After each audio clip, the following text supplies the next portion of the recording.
नमस्कार, बुलेटिन में आपका स्वागत है। आपके साथ मैं दीपेश परगल। चलिए खबरों की शुरुआत करते हैं। प्रदेश में लव जिहाद के खिलाफ कठोर सजा होगी, 10 साल तक की सजा का प्रावधान होगा। गृह मंत्री नरोत्तम मिश्रा ने धर्म स्वातंत्र विधेयक 2020 को लेकर मंत्रालय में बैठक की है। बैठक में सजा का प्रावधान 5 साल से बढ़ाकर 10 साल करने को लेकर सहमति बनी है। लव जिहाद के खिलाफ कानून में 5 से 10 साल तक की सजा होगी।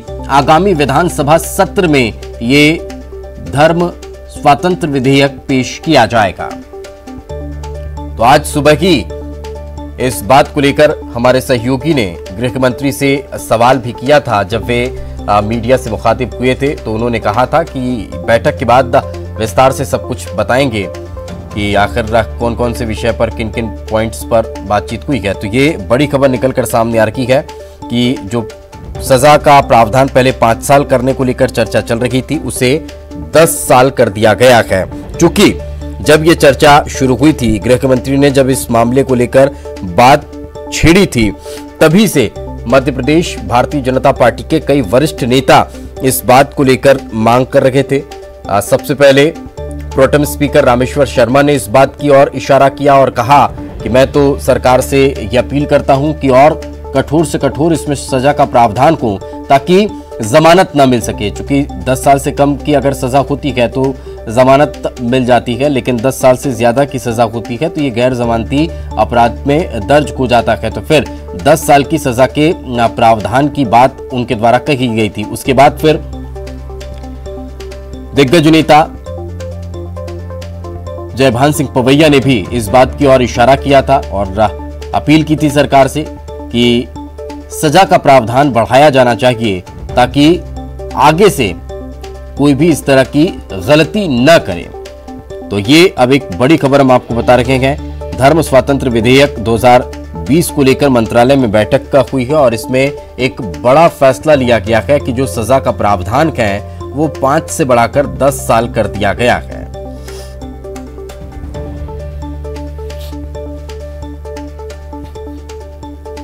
तो और ज्यादा जानकारी के साथ हमारे सहयोगी अनुराग हमारे साथ जुड़ चुके हैं। अनुराग, क्या ताजा अपडेट? बैठक खत्म हो चुकी है?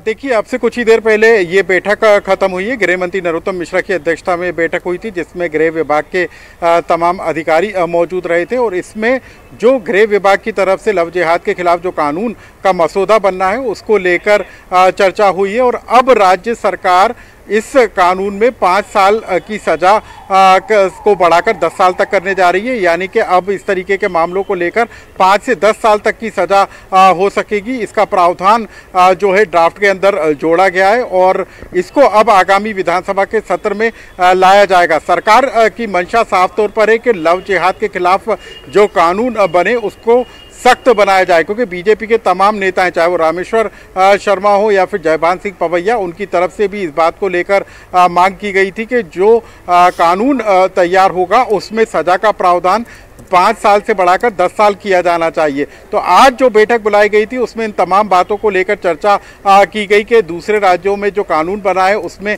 किन बिंदुओं का प्रावधान किया गया। और उसके बाद अब खबर इस बात को लेकर है कि सरकार जो लव जिहाद के खिलाफ कानून बनाने जा रही है उसमें सजा का प्रावधान 10 साल तक का करने जा रही है, यानी कि कठोरतम सजा देने का प्रावधान जो है सरकार इस बार कानून में करने जा रही है। बिल्कुल। अब लेकिन एक और चीज अब ये भी समझना चाहेंगे अनुराग कि अब इस पूरे मामले में आगामी क्या प्रक्रिया रहेगी? क्या आज जो बैठक हुई उसमें मसौदा को फाइनल कर दिया गया है? अब क्या मुख्यमंत्री के सामने प्रेजेंटेशन होगा इसको लेकर?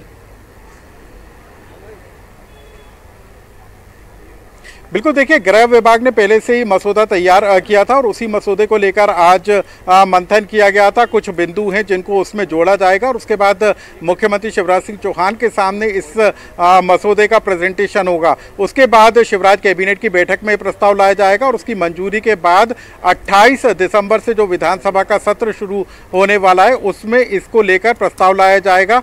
तो कुल मिलाकर कवायद पूरी तरीके से हो गई है। शुरुआती तौर पर जो ड्राफ्ट तैयार होना था उसका मसौदा तैयार हो चुका है। अब उसमें कुछ बदलाव की जो जरूरत है उसको पूरा करके जल्दी मुख्यमंत्री के सामने इसका प्रेजेंटेशन किया जाएगा। एक और चीज थोड़ा सा अनुराग इसको स्पष्ट करिए, 1968 में जो एक धर्म स्वतंत्र विधेयक लेकर आया गया था, उसके बाद फिर 2006 में उसको संशोधित बीजेपी सरकार ने किया, फिर 2013 में उसे संशोधित किया गया। ये उसी का संशोधन अब 2020 में हो रहा है या फिर नए सिरे से एक नया कानून बनाने की तैयारी में है?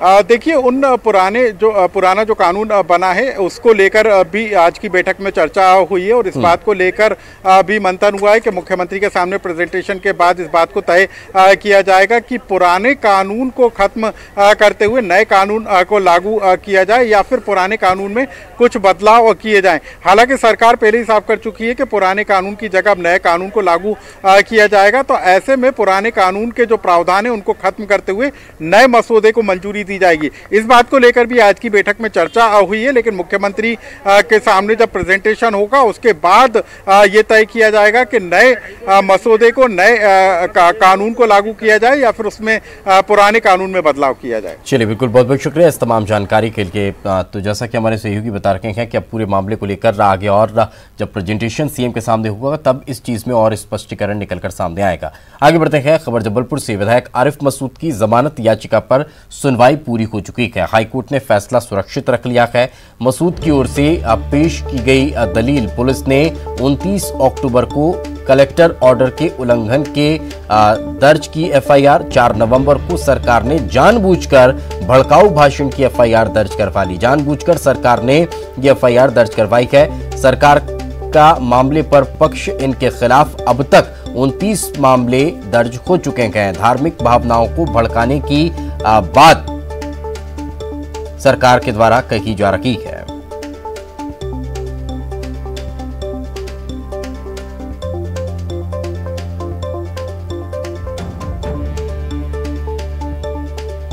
तो और ज्यादा जानकारी के साथ हमारे सहयोगी प्रतीक हमारे साथ जुड़ चुके हैं। प्रतीक, का क्या फैसला सुरक्षित रख लिया गया? अब कब इस पूरे मामले में फैसला आने की उम्मीद है? देखिए, बिल्कुल दीपेश, फैसला जो है वो सुरक्षित रख लिया गया है। विधायक आरिफ मसूद की जमानत अर्जी पर करीब 2.5 घंटे तक सुनवाई चली और एक्टिंग चीफ जस्टिस की डिवीजन बेंच में तमाम वरिष्ठ अधिवक्ताओं में खुद विवेक तनखा ने आरिफ मसूद की ओर से पक्ष दिल्ली से रखा वीसी के जरिए। तो मूल रूप से जो पक्ष रखा गया वो ये स्पष्ट किया गया है कि 29 अक्टूबर को पहली एफआईआर आरिफ मसूद के ऊपर दर्ज की गई, जिसमें अनावश्यक और बिना अनुमति के भीड़ जुटाने का मामला था, यानी कलेक्टर के आदेश के उल्लंघन का मामला उन पर बनाया गया। जबकि जो दूसरी एफआईआर है वो 4 नवंबर को दर्ज की गई, जिसमें भड़काऊ भाषण होने की बात कही गई। तो उनकी ओर से स्पष्ट पहला पक्ष ये था कि अगर भड़काऊ भाषण दिया था तो जब 29 अक्टूबर को पहली एफआईआर की गई तो उसमें इस बात का जिक्र क्यों नहीं किया गया, क्योंकि घटनास्थल तो वही था। लेकिन जानबूझ के 4 नवंबर को एफआईआर दर्ज करना ये कहीं ना कहीं क्रिएटेड है पूरा मामला, ऐसा पक्ष आरिफ मसूद की ओर से रखा गया। और जो 153A की धारा उन पर बनाई गई है, लगाई गई है, वो कहीं से भी मामला इन पर नहीं बनता है। दूसरी ओर सरकार ने यह कहा कि कहीं ना कहीं आरिफ मसूद जो विधायक हैं वो आपराधिक प्रवृत्ति के हैं और 29 मामले अब तक उनके ऊपर दर्ज हो चुके हैं। और जो वीडियोग्राफी पुलिस के हाथ लगी उसमें स्पष्ट रूप से कहीं ना कहीं भड़काऊ भाषण देते हुए आरिफ मसूद दिख रहे हैं। नहीं तो कोर्ट ने क्या उस चीज को भी ग्रह किया कि कोर्ट ने उसे सुना है? बेशक कोर्ट ने तमाम दलीलों को और तमाम गवाहों को और न केवल सबूतों को भी कहीं ना कहीं सभी चीजों को ध्यान में रखा है। यही वजह है कि 2.5 घंटे तक जो सुनवाई है वो चलती रही। पूरे मामले पर तर्क वितर्क भी चलता रहा, लेकिन 2.5 घंटे बाद हाईकोर्ट ने इस पूरे मामले पर फैसला सुरक्षित कर लिया है। अब हाईकोर्ट का क्या रुख होता है और फैसला क्या आज शाम को ही आ जाता है या फिर गुरुवार शुक्रवार या अगले हफ्ते तक इंतजार करना होगा, ये देखने वाली बात होगी। लेकिन फिलहाल फैसला सुरक्षित है। बिल्कुल, चलिए, बहुत बहुत शुक्रिया इस तमाम जानकारी के लिए प्रतीक का। तो कहीं न कहीं अब जल्द ही फैसला आने की उम्मीद नजर आ रही है। आगे बढ़ते हैं। नरोत्तम मिश्रा ने बड़ा बयान दिया कि उन्होंने मध्य प्रदेश में रह रहे कश्मीरी पंडितों की मदद करने की बात कही है। उन्होंने कहा कि गृह मंत्रालय कश्मीरी पंडितों के लिए कदम उठाएगा। वहीं नरोत्तम मिश्रा ने कहा कि देवास के आश्रम में महिलाओं के दोषियों पर भी कड़ी कार्रवाई की जाएगी। साथ ही उन्होंने कांग्रेस पर भी जमकर निशाना साधा। जो निर्वासित उस समय के मध्य प्रदेश में हैं, मैं उनसे प्रार्थना करूंगा कि रोशनी एक्ट के तहत अगर उनकी जमीन को भी किसी ने हड़पा है तो वो गृह मंत्रालय को उसकी विस्तृत जानकारी दें। हम केंद्र से आग्रह करेंगे कि उनको न्याय मिले। देवास के कबीर आश्रम में एक मामला सामने आया है जहां पे कुछ महिलाओं को बंधक बनाकर अनैतिक कार्य किया गया। मैंने उसकी विस्तृत जानकारी मंगाई है, शीघ्र आती होगी। मैंने उसकी विस्तृत जानकारी मंगाई है, शीघ्र आती होगी। माननीय कमलनाथ जी से निवेदन है कि राजनीति के स्तर को इतने नीचे नहीं ले जाना चाहिए जिसको लोग बिलो द बेल्ट कहें। मध्य प्रदेश की विधानसभा में कांग्रेस के सबसे सीनियर विधायक हैं गोविंद सिंह जी, और हद तो देखो, एक जिले ने निलंबित करने का प्रस्ताव पास कर दिया।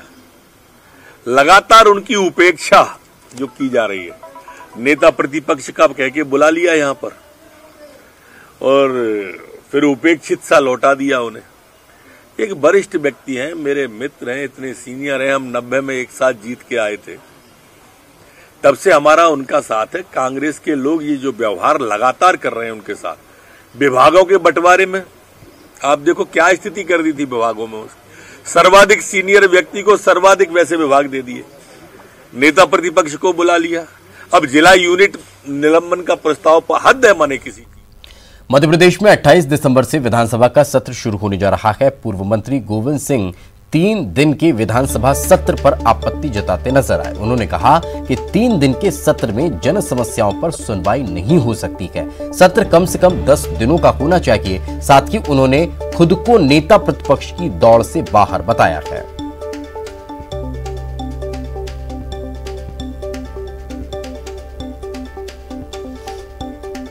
तो मध्य प्रदेश विधानसभा के नाम हमारा जानकारी में कहीं नहीं चल रहा, आप लोग चला रहे हैं। विधानसभा सत्र बहुत सीमित संग 3 दिन का बुलाया है, ये जैसा कि अधिसूचना जारी हुई है, इसका मैं विरोध करता हूँ। विधानसभा सत्र कम से कम 10 दिन का चले, तभी जनता की समस्याओं पर चर्चा हो सकती है। आगे बढ़ते हैं। खबर गुना से कोचिंग पढ़ने जा रही छात्रा को पिकअप वाहन ने टक्कर मार दी है। छात्रा की मौके पर ही मौत हो गई है। परिवार ने आरोपी की गिरफ्तारी की मांग को लेकर बामूरी थाने में हंगामा कर दिया है। पुलिस के आला अधिकारी मौके पर पहुंचे हैं। बामूरी थाना क्षेत्र का ये मामला बताया जा रहा है। तो ये बड़ी खबर निकलकर सामने आ रही है गुना से, जहां पर कोचिंग पढ़ने जा रही छात्रा को पिकअप वाहन ने टक्कर मार दी।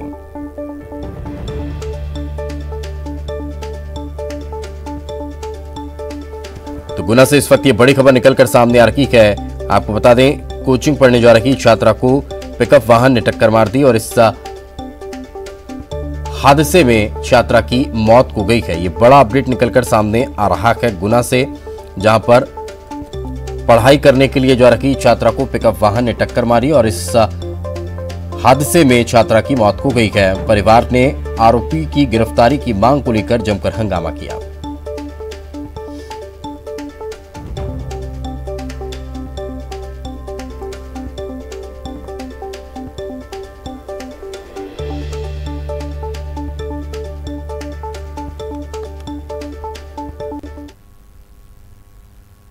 उमरिया जिले के 2 दिवसीय दौरे पर बांधवगढ़ आए सीएम शिवराज सिंह चौहान आज दूसरे दिन वनों से रोजगार को लेकर बड़ा ऐलान कर सकते हैं। आज दूसरे दिन सीएम डगडोहा गांव में आयोजित जनजातीय गौरव सम्मान समारोह में हिस्सा लेंगे और वहां के मंच से बड़ा ऐलान कर सकते हैं। वहीं दौरे के पहले दिन बांधवगढ़ पहुंचे मुख्यमंत्री शिवराज सिंह चौहान ने एमपी टूरिज्म के फॉरेस्ट लॉज में अफसरों के साथ मैराथन बैठक की और वनों में पर्यटन और रोजगार के अवसर बढ़ाने पर 3 घंटे तक मंथन किया गया।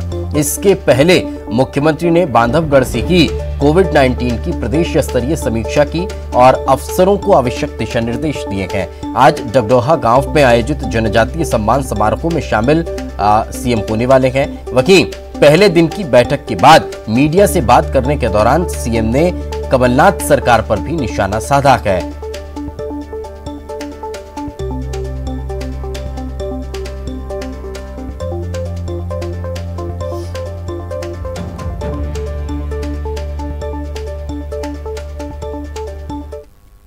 ब्रेक के बाद एक बार फिर आपका स्वागत है। इंदौर शहर में लगातार बढ़ रहे कोरोना संक्रमण के मामलों के बीच बाजार पर सख्ती शुरू हो चुकी है। प्रशासन ने फिलहाल दुकानें रात को जल्दी बंद करवाने का आदेश दिया है और सप्ताह में 2 दिन पूरे बाजार बंद करने पर विचार शुरू हो चुका है। Ahilya chamber of commerce and industry ने इस पूरे मामले पर अपनी तरफ से प्रशासन को सहमति भी दे दी है। अहिल्या चैम्बर के अंतर्गत 100 से ज्यादा व्यापारी एसोसिएशन शामिल हैं जिन्होंने लॉकडाउन की सहमति दी है। 2 दिन जो चर्चा चल रही है, शनिवार और रविवार।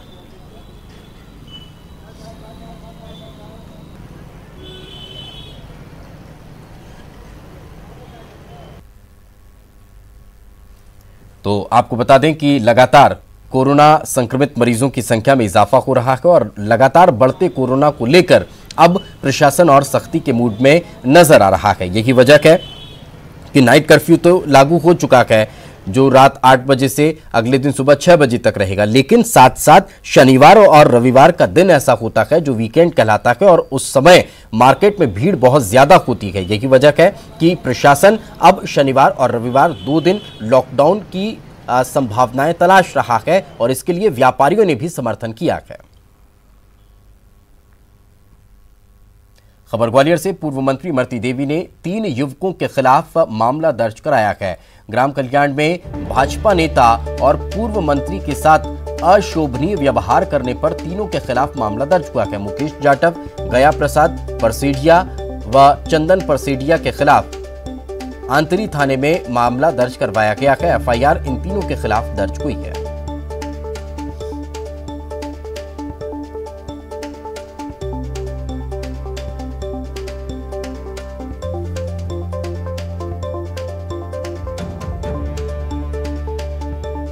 तो आपको बता दें कि पूर्व मंत्री इमरती देवी ने 3 युवकों के खिलाफ मामला दर्ज करवाया है। अशोभनीय व्यवहार करने के मामले में ये शिकायत उन्होंने थाने में की थी। पुलिस ने पूरे मामले में शिकायत दर्ज करने के साथ ही अब इन तीनों युवकों की तलाश शुरू कर दी है।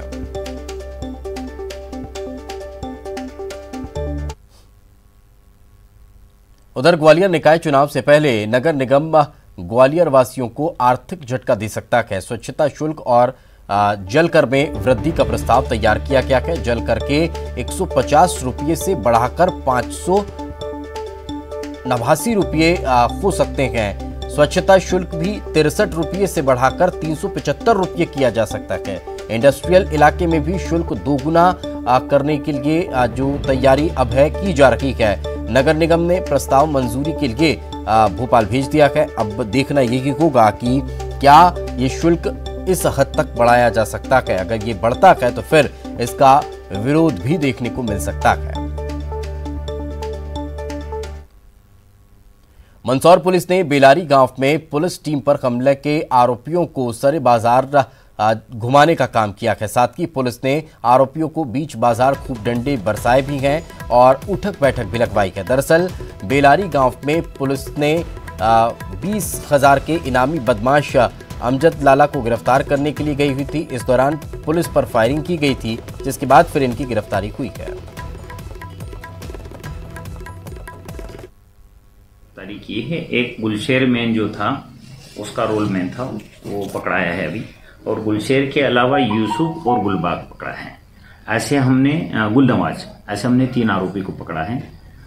एटलेन के पास में इनका कोई कुआं है, उस पर से हमको कोई खबर मिली थी, तो उस पर से हमने सभी अपनी टीम को भेजकर इनके आरोपी की अरेस्ट की। देवास सब्जी मंडी में बिचौलियों के चक्रव्यूह में उलझ रहा है किसान। न तो उसे अपनी सब्जियों के सही दाम मिल रहे हैं और न ही उपभोक्ताओं को बम्पर फसल का फायदा। सारा लाभ बिचौलिए कमा रहे हैं। ऐसे ही एक किसान जगदीश नागर जब अपनी सब्जियों को लेकर मंडी पहुंचे तो उन्हें बैंगन के भाव 1 रुपये प्रति किलो मिल रहे थे। इससे आहत होकर जगदीश गौशाला पहुंच गए और अपनी खून पसीने की मेहनत की सारी सब्जियां मवेशियों के आगे डाल दी, जबकि मार्केट में बैंगन 15 रुपये किलो प्रति बिक रहा है।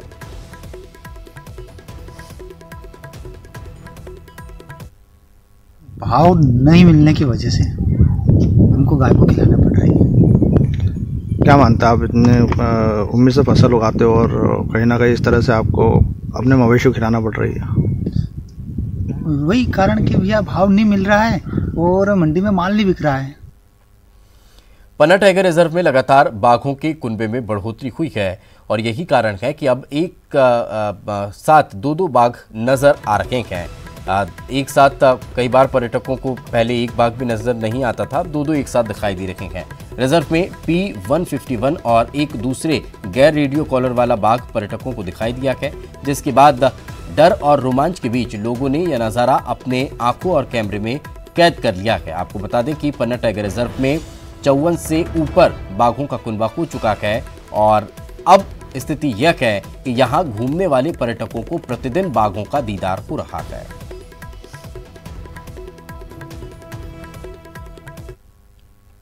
उधर टाइग्रेस ऑन द ट्रेल का सफर आज भोपाल में पूर्ण हो चुका है। 15 महिला बाइकर्स ने 6 दिन में 1500 किलोमीटर का सफर तय कर लिया है। इन महिला बाइकर्स ने देश भर में साहसिक और सुरक्षित पर्यटन का संदेश दिया है। इस सफर में मध्य प्रदेश की 9 महिला बाइक राइडर्स शामिल हुई थी। इस ग्रुप को bike rider Meenakshi Rao lead कर रही थी। आपको ये भी बता दें कि प्रदेश की पर्यटन मंत्री उषा ठाकुर ने 19 नवंबर को भोपाल से महिला बाइक राइडर्स की इस रैली को हरी झंडी दिखाकर रवाना किया था।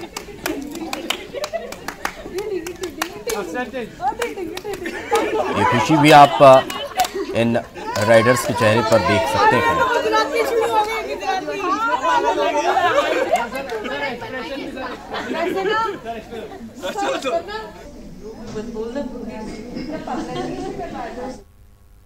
इंदौर शहर में कोरोना संक्रमितों की संख्या 39,000 से ज्यादा पहुंच चुकी है। शहर में लगातार चौथे दिन कोरोना संक्रमितों का आंकड़ा 500 के पार पहुंच रहा है। पिछले 4 दिनों में ही मरीजों की संख्या 2,279 बढ़ चुकी है। पिछले 24 घंटे में 582 नए कोरोना पॉजिटिव मिले हैं। कोरोना संदिग्ध 4,925 मरीजों के सैंपल जांच के लिए लिए गए हैं। मेडिकल बुलेटिन के मुताबिक अब तक 4,83,228 सैंपलों की जांच में से 39,394 पॉजिटिव पाए गए हैं। वहीं 5 मरीजों की संक्रमण की वजह से मौत हो गई।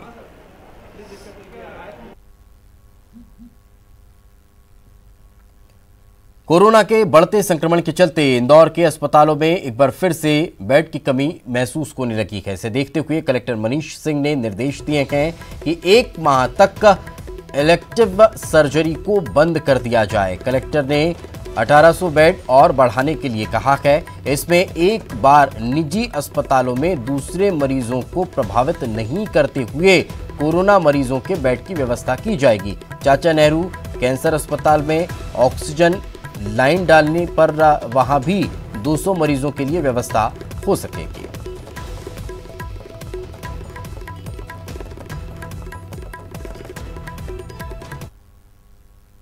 जबलपुर के चरगवा थाना पुलिस ने एक ऑटो में ले जाए जा रहे 50 बोरी यूरिया को अपने कब्जे में ले लिया है। शाहपुर में यूरिया ऑटो में लोड कर सिवनी ले जाया जा रहा था, तभी सूखा गांव के पास कुछ लोगों ने ऑटो को रोक लिया और चोरी से यूरिया ले जाने की बात कहते हुए पैसों की मांग की।